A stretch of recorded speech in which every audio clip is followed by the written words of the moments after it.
يا حامل القرآن قد خصك الرحمن بالفضل والتيجان. இந்த அழகான காலை பொழுதில் உங்கள் அனைவரையும் நாம் சந்திப்பதில் அளவிலா மகிழ்ச்சி அடைகின்றோம். புகழ் அனைத்தும் அல்லாஹ்வுக்கே. அல்ஹம்துலில்லாஹ். அஹ்லன் வஸஹ்லன். அஸ்ஸலாமு அலைக்கும் வரஹ்மத்துல்லாஹி வபரகாத்துஹு. 1980களின் பிற்பகுதியில் தெஹிவளை கல்கிசை மாநகர சபை எல்லைக்குள் சுமார் 10,000 குடும்பங்களுக்கும் குறைவான மக்கள் தொகை கொண்ட 3 ஜும்ஆ மஸ்ஜிதுகள் மட்டுமே இருந்தன. அவை தெஹிவளை பெரிய பள்ளிவாசல், தெஹிவளை பஜார் பள்ளிவாசல் மற்றும் வற்றற்போல ஜும்ஆ பள்ளிவாசல்களாகும். எவ்வாறாயினும் 1982 கலவரத்துக்கு பின் அதிகமான முஸ்லிம்கள் இங்கு குடியேற ஆரம்பித்தனர். இந்த நேரத்தில் தான் இப்பிரதேசத்தில் புதிய மஸ்ஜிதுகள் தோன்றின. அல்ஹம்துலில்லாஹ், தற்பொழுது 25 மஸ்ஜிதுகள் உள்ளடங்கிய ஒரு பிரதேசமாகவே இப்பிரதேசம் ஜொலிக்கிறது. மஸ்ஜிதுகள் முஸ்லிம்களின் வணக்க ஸ்தலங்கள் என்பதற்கும் அப்பால் அது முஸ்லிம்களின் கேந்திர ஸ்தலங்களாகும். ஒரு முஸ்லிமுக்கு எத்தேவை ஏற்பட்ட போதிலும் அவன் நாடி செல்ல வேண்டிய இடமாகவே மஸ்ஜிதுகள் காணப்பட்டன. பசிக்கொடுமை, சாப்பிட உணவில்லை, வேகமாக வீசிய காற்றினால் அச்சம் ஏற்படுகிறது என்ற நேரங்களில் கூட நபிகள் நாயகம் ஸல்லல்லாஹு அலைஹி வஸல்லம் அவர்கள் மஸ்ஜிதை நோக்கியே சென்றார்கள். ஆனால் அந்நிலை இன்று சற்று மாறி இருக்கிறது. நபி ஸல்லல்லாஹு அலைஹி வஸல்லம் அவர்களின் மஸ்ஜிதில் தஅவத், தஅலீம், இபாதத், ஹித்மத் என்ற 4 மிக முக்கியமான வணக்கங்கள் நடைபெற்றன. அல்ஹம்துலில்லாஹ், எமது தெஹிவளை பள்ளிவாசலும் மேற்கூறப்பட்டது போலவே சகல பணிகளையும் ஆற்றி வருகிறது.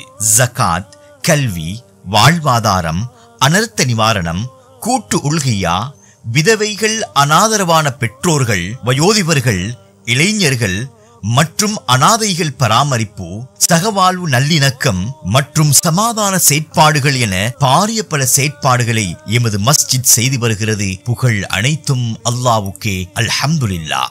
இதே தொடரில் தான் இன்னும் ஒரு புதிய திட்டமாக இஜாசத்துல் குர்ஆன் என்ற நம் நாட்டில் அரிதான ஒரு புதிய திருக்குர்ஆனிய கல்லூரியை எமது மஸ்ஜித் ஆரம்பித்து வைக்கிறது. கடந்த காலத்தில் தௌரத்துல் ஹதீஸ் என்ற ஹதீஸ் உயர்கற்கைக்கான இப்னு உமர் கல்லூரி எமது மஸ்ஜிதிலேயே இயங்கி வந்தது. அல்ஹம்துலில்லாஹ், தற்பொழுது அது பாணந்துறையில் பெரியதொரு இடத்தில் தனியானதோர் கட்டிடத்தில் இயங்கி வருகிறது. எங்களோடு இருந்த ட்ரஸ்டிமாரும் எங்களோட போர்டில் இருக்கிற மற்ற மக்களும் எங்களோட ஊர் மக்களோட உதவியை கொண்டு இந்த மாதிரி ஒரு மதரசா செய்கிறதுக்கு ஏற்பாடுகள் நடந்துச்சு. இது நாங்கள் யோசிச்சுட்டு இருக்க போல ரியாஸ் முஃப்தி அவங்களோட குரூப் வந்து பேசி அவங்க இதை பொறுப்பெடுத்து இதை செய்கிறதுக்கு ஏற்பாடுகள் நடந்து கொண்டிருக்கிறது. இப்போ நடந்துட்டு மாஷா அல்லாஹ். அல்லாஹ் விரும்பினவங்களுக்கு இந்த மாதிரி ஒரு சான்ஸ் கொடுக்கறதுக்கு நாங்கள் மிச்சம் கவலையாக இருந்ததை எல்லாம் லேசாக்கி வச்சான். எங்களோட தலைவர் உட்பட எங்களோட போர்டில் உள்ள அத்தனை பேருக்கு உள்ள ஒரு பெரிய ஒரு ஆசை அல்லாஹ் தஆலா எங்களை பூர்த்தி செஞ்சு தந்துட்டான். கவலையாக இருந்துச்சு. மதரசாக்கள் நிறைய இருக்குது, சிலோன் முழுக்க மதரசாக்கள் இருக்குது. எங்களுக்கு ஒரு கவலை இருந்துச்சு. இந்த மாதிரி முறையில் மதரசா ஒன்று ஆரம்பிக்கணும். முதல்ல ஆரம்பிக்கப்படுது தெய்வலையில். இன்னும் 2 மதரசாக்கள் இதே மாதிரி மதரசா ஆரம்பிக்கிறதுக்கு ஓதிட்டு சில மக்கள், சில சகோதரர்கள் அரவாசியர் நிப்பாட்டி சகோதரர்கள் இருக்கிறாங்க பல அமைப்பில். அதனால தான் நல்லா இருக்கிறப்ப நாங்கள் ஆரம்பிக்கிறோம். இப்போ பார்ட் டைம் மதரசமாய் ஆரம்பிக்கிறது.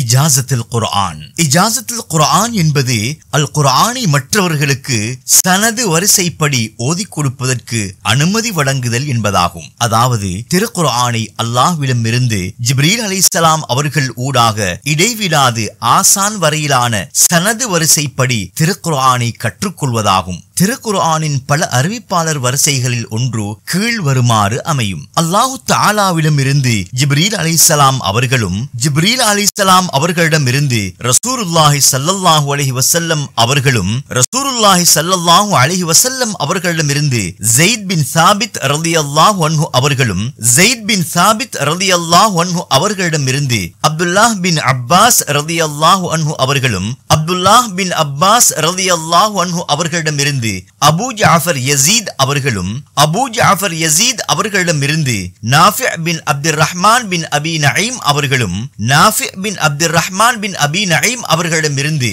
இமாம் வர்ஷ் அவர்களும் இமாம் வர்ஷ் அவர்களிடமிருந்து அபூ யாக்கூப் அல் அஸ்ரக் அவர்களும் இப்படி படிப்படியாக வந்து இறுதியாக உதாரணமாக பாகிஸ்தான் நாட்டை சேர்ந்த எமது உஸ்தாத் காரி அப்துல் ரஷீத் அவர்களிடம் இலங்கை நாட்டை சேர்ந்த அப்துல் ரஹ்மான் ஆகிய நான் இந்த குர்ஆனை கற்றுக்கொண்டு அவர்களிடம் ஓதி காட்டினேன் என்ற இந்த வரிசையுடன் இன்று நான் உங்களுக்கு இதனை கற்றுத்தருகிறேன் என்று உஸ்தாத் கற்றுக் கொடுப்பதுதான் இஜாசத்துல் குர்ஆன் என்பதாகும். இந்த சங்கிலி தொடர் வரிசை எமது நபி முஹம்மது முஸ்தபா ஸல்லல்லாஹு அலைஹி வஸல்லம் அவர்கள் மற்றும் அல்லாஹு தஆலாவிடம் போய் தொடர்பு படுகிறது என்றால் இது எவ்வளவு பெரிய பாக்கியம் நிறைந்த ஒரு விடயமாக இருக்கிறது என்பதை நாம் புரிந்து கொள்ள வேண்டும். இந்த பாக்கியம் நிறைந்த பணியே இந்த கல்லூரியில் நடைபெறப் போகிறது. அல்ஹம்துலில்லாஹி ரப்பில் ஆலமீன்.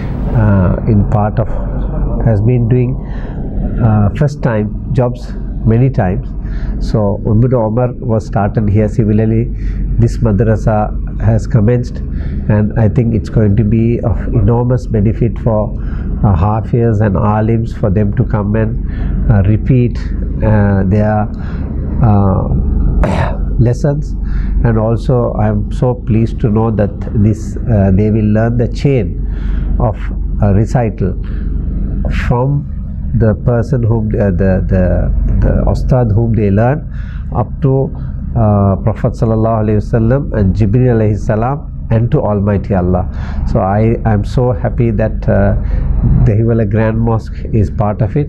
அது மட்டுமல்ல, கீழ்வரும் பாடநெறிகளும் பயிற்சிகளும் இக்கல்லூரியில் நடாத்தவும் திட்டமிடப்பட்டுள்ளன. ஹாஃபில்களுக்கான அல் குர்ஆன் மீட்டல் வகுப்புகள், ஆலிம்கள் மற்றும் ஆலிம் அல்லாதவர்களுக்காக மேலதிக குர்ஆன் மற்றும் தஜ்வீத் வகுப்புகள், மஸ்ஜித் இமாம்கள் மற்றும் தொழில் புரியும் ஆலிம்கள் ஹாஃபில்களுக்கான அவர்களுடைய வசதியான நேரங்களில் வகுப்புகள் நடாத்தப்படும். கராத்துக்களுக்கான பயிற்சி நெறிகள், மஸ்ஜித் நிர்வாகிகளுக்கான வழிகாட்டல் நிகழ்ச்சிகள், அரபு மதரசா நிர்வாகிகளுக்கான வழிகாட்டல் நிகழ்ச்சிகள், தராவீஹ் நடாத்தும் ஹாஃபில் இமாம்களுக்கான பயிற்சி நெறிகள், இஸ்லாமிய பொருளாதார கொடுக்கல் வாங்கல் வழிகாட்டல்கள் என பல்வேறுபட்ட பாடத்திட்டங்களுடனேயே இக்கல்லூரி ஆரம்பமாகிறது. அல்ஹம்துலில்லாஹ். இதற்காக இருந்த கட்டிடத்தை குளிரூட்டி புனர் நிர்மாணம் செய்து முடிக்க இம்மஸ்ஜித் நிர்வாகம் பல மில்லியன் ரூபாய்களை செலவு செய்துள்ளது. இதற்கான பூரண கூலியை இன்ஷா அல்லாஹ் இதன் நிர்வாகிகள், இதற்காக வேண்டி பாடுபட்டவர்கள், குறிப்பாக இந்த மஹல்லாவாசிகள் என சகலருக்கும் இறைவன் தந்தருள வேண்டுமென வல்ல அல்லாஹ்வை வேண்டுகிறோம். அதே போன்று இந்த மேலான பணியை தாம் பொறுப்பேற்று செயற்படுத்த முன்வந்திருக்கும் கண்ணியமிக்க முஃப்திகளான ஆலிம்களுக்கும் அல்லாஹ் ஈருலகிலும் பல பாக்கியங்களை கொடுக்க வேண்டுமென வல்ல அல்லாஹ்வை வேண்டுகிறோம். யா அல்லாஹ், நம் அனைவரையும் உனது கலாமாகிய இந்த கண்ணியமிக்க திருக்குர்ஆனுக்காக வேண்டியே வாழ்ந்து மரணிக்க தௌஃபீக் செய்வாயாக. ஆமீன் ஆமீன் யா ரப்பல் ஆலமீன். வல்ஹம்துலில்லாஹி ரப்பில் ஆலமீன். جزاك الله